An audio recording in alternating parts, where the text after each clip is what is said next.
Bonjour, alors dans cette vidéo, on va s'intéresser au portefeuille d'un abonné. On va essayer d'analyser un peu les actions qu'il compose, hein, avec les actions les plus importantes aux plus petites, et voir un peu si on peut essayer d'améliorer un peu la diversification ou pas, voir un peu si c'est intéressant notamment de diversifier ou pas, parce que selon le type de portefeuille qu'on a, et je remettrai le lien d'une vidéo que j'ai faite notamment pour la diversification sur un portefeuille selon le type de portefeuille qu'on a. Si on va être plutôt, si on a plutôt un petit portefeuille ou alors un portefeuille plus conséquent, on va pas avoir la même approche en termes de diversification. Donc ça, c'est un point quand même relativement important à aborder. Ensuite, on verra un peu en détail les actions et voir les tendances, hein, qui sont certainement à venir ces semaines et ces mois prochains, et éventuellement les stops ou les optimisations qu'on peut avoir sur ces valeurs. Alors comme d'habitude, avant de commencer, je rappelle que les informations et analyses données sur cette chaîne sont données à titre indicatif et ne peuvent pas être considérées comme un conseil en investissement. L'investissement boursier est risqué, vous êtes responsable de tous les investissements que vous faites. Ici, on a la liste des actions qui composent le portefeuille, donc de la plus importante à la moins importante, hein. La première, c'est la plus grosse pondération du portefeuille. Et on va les analyser toutes. Alors avant tout, le nombre de lignes qui, qui va engendrer un peu la diversification. On est à une vingtaine d'actions environ. Euh, alors deux choses. Généralement, quand on a ça va dépendre de la taille de son portefeuille. C'est-à-dire que si on a un petit portefeuille, on ne va pas être intéressé par des pourcentages assez faibles. Il va falloir faire grossir le portefeuille. Donc on va plutôt essayer d'aller chercher de la surperformance et donc de minimiser les lignes. Parce que si on a trop de lignes, on va avoir une performance qui va être lissée et qui va finalement être plus ou moins assez proche du marché. On peut essayer de le battre un petit peu ou de sous-performer, mais plus on a de lignes, celles qui vont marcher vont être contrebalancées par celles qui vont pas marcher et inversement. Et finalement, on va avoir quelque chose de, pas de neutre, mais de vraiment lissé par rapport à, et presque calqué au marché. Donc c'est bien quand on a un très gros portefeuille, qu'on est intéressé pour dérisquer justement ce portefeuille, éviter les catastrophes et engendrer un pourcentage intéressant sur une grosse masse d'argent. Donc quand on a un gros portefeuille, entre 10 et 20 lignes, c'est plutôt intéressant.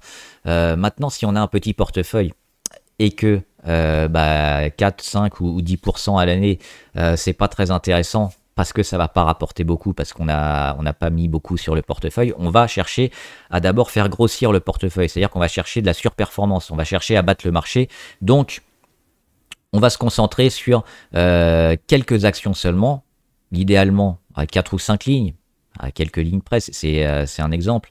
C'est pour montrer qu'on doit aller chercher de la surperformance et à jouer uniquement des actions ou des secteurs qui vont performer pendant un temps, et on passera à d'autres, quitte à prendre un peu de risque, mais c'est comme ça qu'on peut essayer de battre vraiment le marché et d'avoir des pourcentages plus intéressants.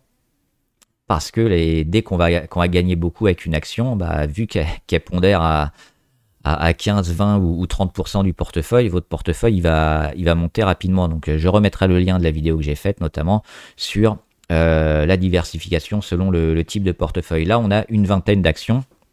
On va les analyser. Donc la première, la plus grosse pondération du portefeuille, c'est Air Liquide.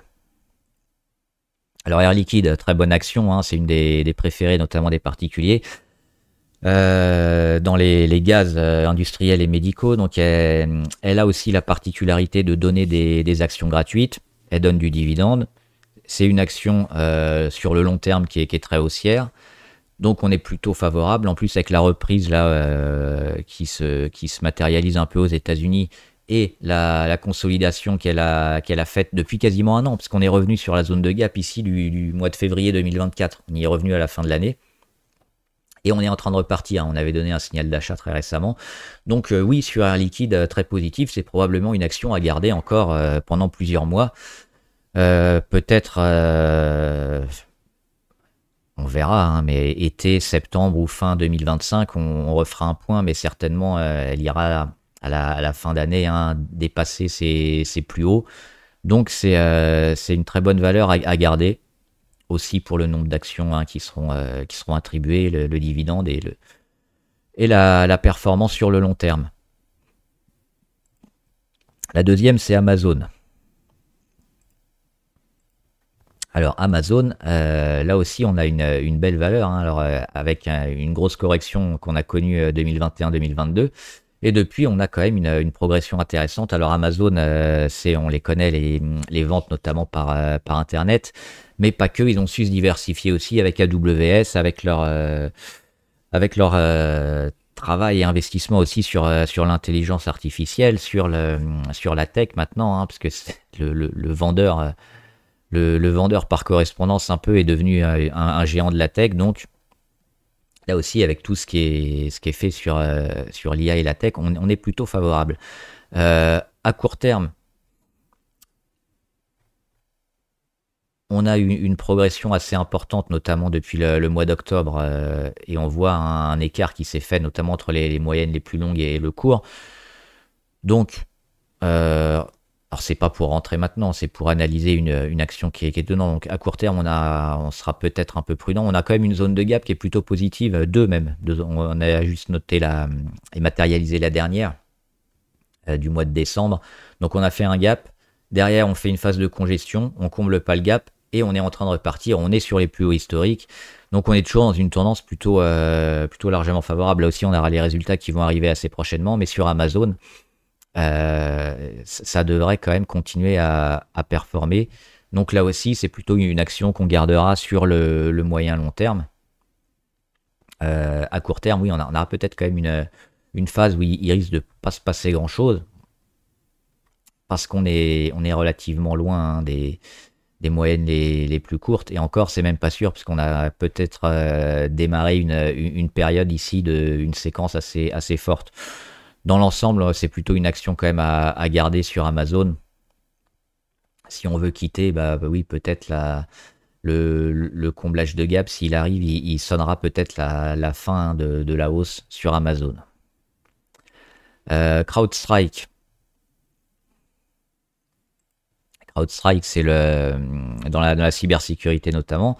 On se souvient, hein, du bug qui avait paralysé pas mal de terminaux d'avions, entre autres, et puis d'autres entreprises aussi. Donc l'action, hein, qui cotait quasiment 400 $ a chuté violemment pour arriver quasiment à 200 $. Donc un cours quasiment divisé par deux en quelques semaines, hein, 2-3 semaines.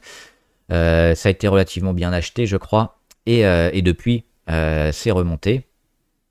Alors c'est pas remonté au niveau des 400, mais on a quand même profité, hein, d'une décote en l'achetant entre les 200 et les 300. Donc plutôt intéressant. Maintenant, on voit, et c'est pas la seule, hein, sur la cybersécurité, on a un peu tapé des plus hauts, on a du mal à repartir. Donc à court terme, c'est pas un secteur super dynamique, mais c'est sur le moyen long terme, oui, secteur cybersécurité super intéressant. Donc CrowdStrike, ils font partie des gros, hein, ils sont rentrés, je crois, au Standard & Poor's en 2024. Et donc là aussi, on est plutôt favorable. Alors, il faudra quand même confirmer en ce début 2025 pour essayer d'aller chercher des plus hauts, parce que on commence à taper un peu là les 400 et à pas pouvoir les dépasser. Le gros rebond qui s'est fait ici, et le dernier, on le voit 16 décembre, hein, on est à 389. Pour l'instant, on n'y arrive pas, mais qu'est-ce qu'on voit? C'est que le rendu est assez faible derrière, donc là c'est plutôt favorable aussi. On est plutôt en train d'accumuler dans un range en attendant que les moyennes continuent de monter, donc là aussi on est plutôt favorable. À court terme, il n'y a pas grand chose à faire. On pourra même, hein, redescendre un peu et repartir. Donc sur CrowdStrike et l'économie un peu cybersécurité, toujours plutôt intéressant. Et on voit quand même qu'il y a beaucoup de tech sur son portefeuille. Donc, diversification, oui et non. Mais ça peut être intéressant parce que justement, la tech, hein, dernièrement, surperforme le marché. Alors, dans un marché baissier, ça va évidemment impacter plus le portefeuille. Mais pour le moment, c'est plutôt une stratégie intéressante. Alors, Bitcoin Group, c'est évidemment adossé au Bitcoin. On va regarder. Alors là, je l'ai pris en Allemagne, mais bon, le cours forcément qui ressemble énormément à celui du Bitcoin, avec les plus hauts à l'été 2024, avec les nouveaux plus hauts suite à l'élection de Trump, la petite conso.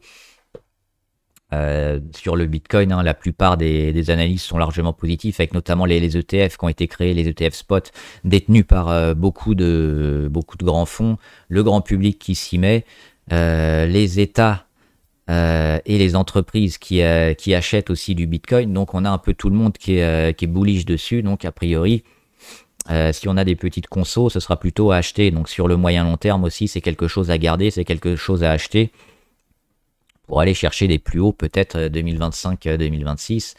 Mais a priori, on n'a pas sur l'arène des cryptos de baisse ou de mauvaises nouvelles annoncées. On a eu le halving en 2024 qui a confirmé, puis surtout Trump qui est largement favorable aux cryptos et toujours beaucoup de pays et d'entreprises qui en achètent. Donc oui, sur Bitcoin Group, il n'y a pas grand-chose à faire à part attendre. C'est relativement moyen long terme aussi sur cette valeur. Et pas grand-chose d'autre à dire à part tenir. On va regarder GTT. Alors là, on quitte un peu la tech et on va attaquer avec notamment les transports de gaz sur les méthaniers et l'avantage technologique. Parce que ce qui est intéressant sur cette valeur, c'est qu'elle possède alors déjà un carnet de commandes énorme et puis un avantage par rapport aux autres qui leur permet de transporter mieux le gaz. Donc, super valeur. En plus, avec la décarbonation, le gaz est assez recherché actuellement. Les transports maritimes aussi. Donc, GTT, elle a plutôt le vent en poupe. C'est une super valeur. Moi, je suis aussi investi dessus. Elle a consolidé depuis ici, mois de mars 2024 jusqu'à octobre 2024. On le voit, cette belle consolidation. On est revenu sur les moyennes. Et à partir d'ici, c'est probablement très intéressant d'acheter. Et derrière, elle lance une séquence qui me semble largement favorable. Donc à court terme, on le voit depuis quelques semaines, on peut espérer peut-être une grosse séquence. Donc là aussi, c'est une valeur, je pense, à garder sur le moyen terme parce que les fondamentaux sont énormes, la visibilité est très bonne et puis sur le court terme, au niveau technique, on a aussi déclenché une séquence depuis le début de l'année. Donc là aussi, grosse valeur intéressante à garder en portefeuille GTT. Meta, alors Meta et Nvidia, on va revenir sur la tech, on voit un portefeuille très, très axé tech, mais c'est ce qui marche dernièrement, donc c'est plutôt intéressant. Le jour où la tech commence à tousser, il faudra peut-être faire un arbitrage sur le portefeuille. Meta, donc Meta Platform, c'est la boîte de Zuckerberg, notamment Facebook, mais aussi Instagram et WhatsApp notamment. Plus haut historique. Hier, les 637, hop, on les a cassés, on le voit. Le graphe, il est splendide sur Meta, donc qui fonctionne énormément grâce à la pub. Et il y a aussi l'intelligence artificielle pour cibler la publicité. C'est pas seulement le seul secteur. On voit qu'il y a d'autres acteurs. On en reparlera après, mais qui s'y mettent, notamment dans la grande distribution. Donc, mais Meta, ils ont commencé un peu avant tout le monde. Et la recovery depuis 2023, en gros, ici, elle est impressionnante. On n'était même pas sur les 150, on est sur les 650. C'est exceptionnel. Le risque, c'est que comme on a pris en 2 ans 400%, les mauvais résultats ou des résultats qui vont pas être jugés comme très bons risque d'être un peu vendu. Alors on l'a vu dernièrement aussi avec Netflix, ça continue de monter, c'est très bien. Ce qu'il faut, c'est toujours un peu battre ce qu'on a fait dernièrement, battre les performances, battre le consensus pour continuer ce genre de graphe. Mais quand on a quand même une action comme ça super haussière, les premiers gros résultats mauvais vont annoncer une baisse. Donc là, j'ai juste un petit bémol, c'est à voir les résultats qui vont tomber. S'ils continuent à être achetés, si on a des gaps et si on continue d'aller vers le haut, très bien, on continue. Mais si on a un début de valorisation qui commence à être trop élevé par rapport à ce qu'on gagne, il faudra se poser la question. Pour l'instant, on est toujours haussier sur Meta, mais avec les résultats, il faudra faire attention, je pense. Il faudra encore avoir des résultats très solides pour continuer la séquence haussière sur Meta Platform. Ensuite, on a Nvidia, la star, hein, la star des 7 magnifiques et maintenant des Batman, qui a explosé grâce notamment à l'intelligence artificielle et dernièrement l'IA générative. Énormément d'investissement de la part des États-Unis et de beaucoup d'entreprises dans l'IA, c'est quelque chose, hein, qui va changer probablement le monde dans les années à venir. Et Nvidia fait partie des premiers vainqueurs. À voir s'ils vont durer dans le temps et être là encore dans 10 ou 20 ans, hein, peut-être pas. Mais pour l'instant, ils font partie de ceux qui ont les meilleurs produits, notamment les cartes graphiques qui permettent de générer, hein, beaucoup de calculs. Au niveau technique, on est pas mal parce que, alors on a eu le split ici cet été, en été 2024, pour diviser le cours par 10, pour être un peu plus accessible. Une petite conso duquel on sort, une autre petite conso, on est sorti, là on a buté un peu sur les 152 deux fois, donc là on va quand même le noter. Mais ce qui est intéressant toujours, c'est quoi? C'est le rendu. Une fois qu'on fait des échecs, qu'est-ce qu'on regarde? La force du rendu. Et on rend pas grand chose. On est toujours au-dessus des 124. Pour moi, au-dessus des 124, qui est un support majeur, qui devra bientôt être au cours avec la moyenne à 200, on reste positif. Donc là, on est dans un range, on est dans une phase un peu de respiration, où on accumule, et où on devrait repartir vers le haut. Si on vient à casser les 124, alors attention, on verra le contexte de l'IA, mais sinon, pour l'instant, c'est une période normale de reprise de souffle, d'accumulation, qui devrait déboucher par une cassure des 152 cette année. Steph et Vinci. Alors, Steph. Donc, dans les prestations logistiques de produits alimentaires surgelés et frais, notamment, il est pas mal le graphe en court terme. Alors, même en long terme, hein, largement haussier. Et puis, on a eu cette belle conso. Ça, c'est intéressant de voir, quand on a un graphe haussier comme ça, des consos qui reviennent sur la moyenne à 200, des phénomènes d'accumulation, une cassure de l'oblique court terme, et on en avait noté ici, la petite congestion, et derrière, boum, signal d'achat. Et c'est plutôt en train de partir. Alors, le chandelier d'hier, il n'est pas terrible. Je ne sais pas s'il y a eu des résultats, je crois pas. Mais on reste quand même dans la figure plutôt largement acheteur, hein. Gros pic de volume ici, là où il y a les flèches. C'est des rachats sur support à 127, derrière accumulation. Alors, à voir ce qui va se passer la semaine prochaine. Le chandelier, là, il est un peu moche. Mais sinon, toute la séquence, elle est quasiment parfaite. Et c'est du tableau noir, hein, avec conso sur moyenne à 200, cassure, congestion, cassure. Donc là, on pourrait s'attendre à un gros départ en 2025. Donc largement haussier. On a les volumes aussi qui sont là. Juste vérifier qu'on pique pas du nez suite au chandelier de vendredi, mais sinon, c'est plutôt aussi très bon sur Steph. Donc on surveillera les 127. On avait quoi après Steph?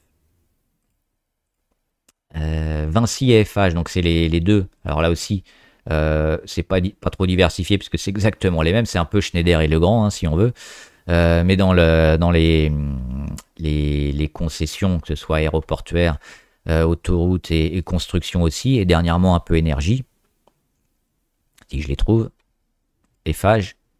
Donc on aura un peu le même graphe. Plutôt favorable, hein. On avait donné un signal d'achat sur Vinci dernièrement. Ça avait quand même été grandement décoté à cause de la dissolution, peut-être un peu trop. Il y avait un mouvement de panique, il y a aussi des problèmes politiques en France, donc toutes les valeurs françaises ont été un peu mis au tapis, et on voit qu'il y a eu des rachats intéressants, notamment ici, hein, sur les 80-85, qui date du mois de novembre 2023, hein, qui avait été racheté. Donc là, c'est pareil, on a l'oblique court terme qu'on devrait bientôt casser sur FH, et c'est exactement la même chose sur Vinci. C'est le même graphe, hein, avec le mois de novembre, ici, on y est revenu, notamment cet été et puis en fin d'année. L'oblique court terme qu'on essaye de casser, le signal d'achat qu'on a donné suite au rebond, hein, de fin d'année. Donc sur ces valeurs-là, qui gagnent encore de plus en plus d'argent grâce à l'énergie notamment, hein, c'est plutôt positif aussi. Donc on surveillera ces niveaux-là, hein, 98 pour Vinci environ. Je crois que c'est les 85 pour FH. Tant qu'on les tient, on est dans la phase de construction d'accumulation pour retourner la tendance. Donc là aussi plutôt favorable. Microsoft et Barrick Gold. Alors Microsoft, encore de la tech. Mais alors sur Microsoft, c'est un peu... c'est de la tech diversifiée. Alors ils ont les jeux, ils ont aussi le système d'exploitation, ils ont l'intelligence artificielle. Ils ont les suites bureautiques, donc ils ont énormément de choses. Donc c'est plutôt une tech qui est solide, un petit peu comme Total, je dirais, qui n'a pas seulement le pétrole, mais qui est aussi dans le gaz, dans les énergies renouvelables, dans plein de choses. Donc Microsoft, c'est un peu la tech multitâche. Et donc forcément, on connaît le graphe, hein, très, très haussier, le dividende. Et récemment, intéressant aussi, parce qu'on a eu cette conso depuis cet été, hein, comme beaucoup.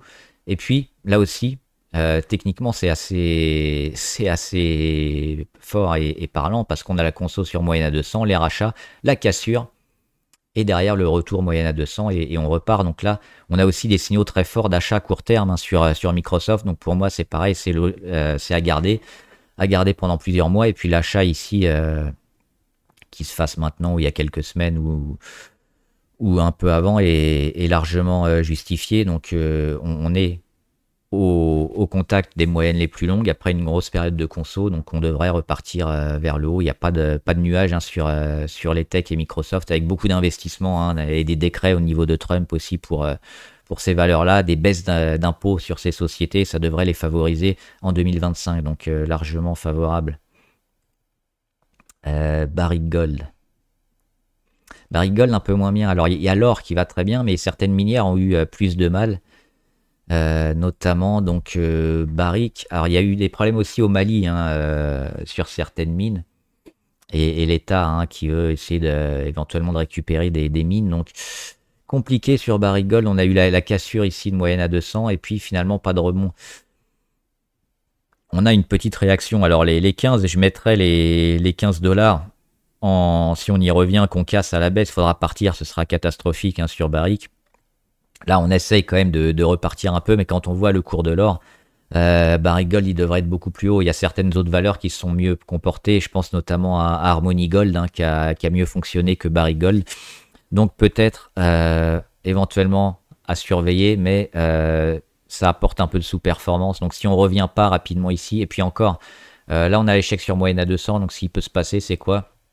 C'est un retour sur moyenne à 200, et si on casse pas, on va aller vers le bas. Donc on peut tenter ce rebond technique, mais si on casse pas les 17,80, 17,50, 18 environ, cette zone-là, je pense qu'il faudra partir de Barrick Gold, parce qu'elle sous-performe le marché minier aurifère. Donc les 15 en dernier recours, et puis le rebond technique à jouer. Téléperformance FDJ, Téléperformance, on en a parlé hier, hein, donc plutôt intéressant. Alors pas petite valeur en termes du portefeuille, c'est bien, faut pas mettre beaucoup trop, mais on en a parlé hier, hein, la pyramide avec le rebond sur les 77, et puis là on tente un peu les rebonds. Ce qu'il faut, c'est battre les derniers rebonds techniques, à savoir celui-ci, hein. Déjà aller casser la moyenne à 200, et puis casser les 104, 105. On verra sur les résultats. Pour l'instant, c'est spéculatif, mais on le voit, il y a un gros pourcentage à aller jouer. Donc oui, on garde surtout les 77 en support. Si on y revient, qu'on casse, il faudra partir. Maintenant, il y a un possible retournement qui peut être intéressant. FDJ. Favorable, hein, sur la FDJ. Là aussi, on est revenu sur notre beau rebond. On est revenu sur moyenne à 200, on a accumulé, on repart. On est revenu également sur cette oblique long terme. Octobre 2023, juin 2024, octobre 2024, janvier 2025, on le voit, on a rebondi dessus. Et on valide aussi l'oblique court terme de correction, on a méché au-dessus. Mais là, on devrait accumuler, sortir, faire une congestion et repartir vers le haut. Il y a l'OPA de Kindred qui s'est plutôt bien passé, qui devrait être mis dans les comptes aussi, et rapporter à moyen terme pas mal d'argent à la FDJ. Donc il y a eu une petite dégradation, hein, sur le cours. On était sur les 45, je crois. Il y a des objectifs maintenant autour de 40. Mais bon, pour moi, ça reste quand même sous-évalué. La FDJ, c'est une très grosse valeur. Sous les 40-45, ça mérite de s'acheter. Et ça prend même pas en compte, hein, l'OPA de Kindred, qui devrait faire décoller encore plus la FDJ. Et il y a un peu de dividendes également. Donc oui, plutôt à garder. On s'inquiétera éventuellement sous les 34. Mais pour l'instant, ça me semble largement favorable. Dove Group, c'est dans transport maritime, notamment sur les pétroliers et offshore et éoliens. Donc ça suit un peu, on le voit, le cours du pétrole de ces derniers jours. C'est une valeur relativement récente, hein, mars 2024. Il y a eu le petit gap ici sur les 79,85 qui ont été comblés récemment à la fin d'année. Et derrière, on rebondit. C'est plutôt neutre. Le rebond technique, il a eu lieu sous le plus haut historique. On a comblé le gap. On a eu la grosse zone la grosse phase de conso derrière. Derrière, on va travailler là-dedans.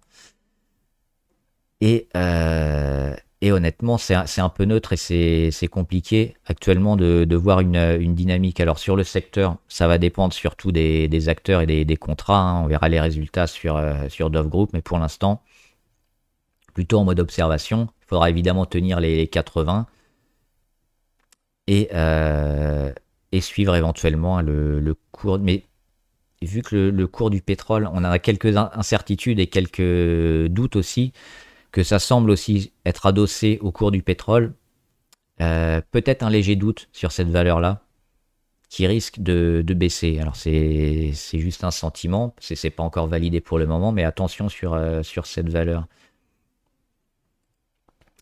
On a Uranium Royalty et Alibaba.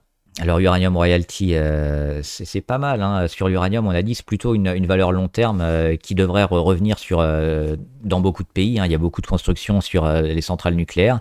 Donc l'uranium devrait monter, le prix de l'uranium devrait monter, et les valeurs en relation avec l'uranium aussi.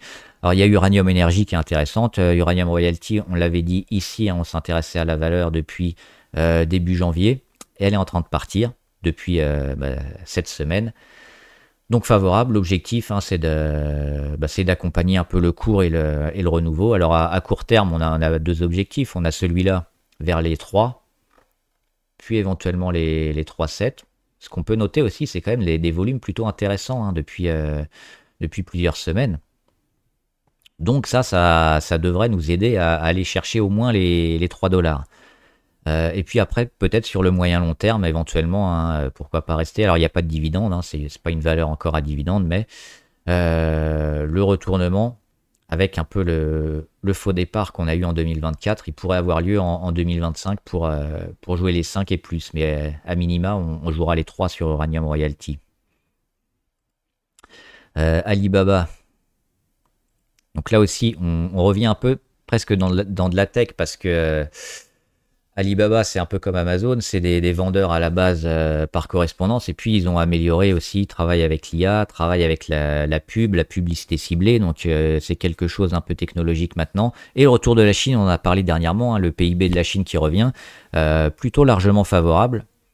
On a eu le plan de relance chinois qui a fait monter Alibaba, la consolidation, et puis maintenant, hein, les premiers chiffres qui se font sentir dans l'économie. Donc moi, je suis plutôt favorable sur l'économie chinoise pour avoir un retournement et puis une continuation. On a vu les valeurs, notamment automobiles, hein, que ce soit Xpeng, Geely ou BYD, qui ont un peu le même graphe, c'est-à-dire un gros pic en septembre, une consolidation, et puis là, ça essaye de repartir. Sur Alibaba, on est revenu tester les moyennes à 200 ici, sur les 80, 83, et puis on voit ces derniers jours quelques beaux gros chandeliers verts. Le dernier de vendredi, il est intéressant, hein, on prend 3,5%. Donc pour moi, c'est maintenant, hein, que ça devrait partir, donc faut rester. Et il faut jouer le retour de la Chine avec des plus hauts, au moins aller taper les 121 pour aller faire une belle année sur la Chine. On le voit en septembre, hein, plan de relance chinois, beaucoup de volume. Ensuite, il y a eu des prises de bénéfices, mais on n'a pas tout rendu. Enfin si, on a quasiment tout rendu, mais on est déjà en train de repartir et de consolider, hein, sur les niveaux de départ. Donc positif aussi sur Alibaba. Et il nous reste quoi? Hoffman. Donc là aussi c'est dans la construction, donc le retour de la Chine pourrait aider, hein, le retour de la croissance, c'est sur les ciments bas carbone, puisqu'on sait que la construction de ciment, ça dégage du CO2 qui est pas bon, donc pour éviter d'avoir des amendes notamment, il faut baisser les émissions de CO2, et Hoffman, ils ont une technologie qui permet de faire du ciment zéro carbone. Donc plutôt intéressant, et puis on a eu un gros signal d'achat et de fin de baisse sur Hoffman fin novembre. Alors on n'est pas encore dans un retournement haussier, mais beaucoup de volume, une fin de baisse importante. On était ici au mois de septembre, on a perdu 54% et finalement on commence à rebondir. Et puis là, depuis, on gagne, on le voit, une trentaine de pourcents avec un pic à 60%. Donc c'est assez volatile. C'est bien de ne pas la mettre dans la tête des actions, hein, plutôt en mode spéculatif, mais il semble se passer quelque chose avec beaucoup de volume, avec une fin de baisse. Donc là, on va encore accumuler, construire et essayer d'aller taper des rebonds de plus en plus haut. Donc sur Hoffman aussi, qui sera porté par la construction et les contrats avec différents partenaires, notamment sur les ciments bas carbone, ça devrait continuer à performer. On surveille les 5 euros qu'il faudrait garder, hein. Si on casse à nouveau les 5 euros, ça pourrait être peut-être inquiétant. Et enfin, Interparfums, ils ont donné leurs résultats hier ou avant-hier, avec un i, hop. Et alors, acheter dans un premier temps, on le voit, hein, on ouvre légèrement en gap haussier sur les... Hop, avec presque 1%. En cours de séance, on gagne quasiment 5% et finalement, c'est revendu. Des résultats plutôt corrects pourtant, hein, sur Interparfums. Pour moi, je la trouve un peu sévère, le cours de bourse, parce que les résultats sont intéressants. Le luxe aussi qui revient, on l'a vu avec Richemont, Interparfums, il devrait performer aussi. Alors, on a une mèche haute, il faudrait voir ce que ça donne, mais on a eu quand même des rachats ici sur le comblage de gap. On a une tendance qui revient encore, hein, sur notre support ici, qui nous a embêté un moment, les 42,07. Qu'on a cassé, qui reviennent avec la moyenne à 200. Donc ce qu'on aimerait, c'est ça sur Interparfums, hein, c'est de l'accumulation ici et puis un nouveau démarrage, éventuellement un peu plus bas, et un redémarrage, donc pas trop descendre sous les 40. Mais pour moi, c'est encore un peu sous-valorisé et je pense qu'il y a un retournement intéressant à faire sur Interparfums. Donc à surveiller quand même ces prochains jours, parce que la mèche haute, elle n'est pas rassurante, mais le cours me semble un peu bas par rapport aux performances et aux résultats d'Interparfums et au luxe qui est en train de revenir un peu partout. Les volumes aussi sont favorables et intéressants dernièrement. Voilà, donc j'espère que la vidéo vous a intéressé sur le portefeuille d'un abonné, et puis voir un peu comment on peut diversifier le portefeuille. Donc là, axé quand même pas mal sur la tech. Le jour où la tech tousse un peu, il faudra vendre et se replacer sur les secteurs un peu plus en vogue, mais on en reparlera. Si vous avez des questions, mettez-les en commentaire, j'y répondrai. Bon trade, à plus!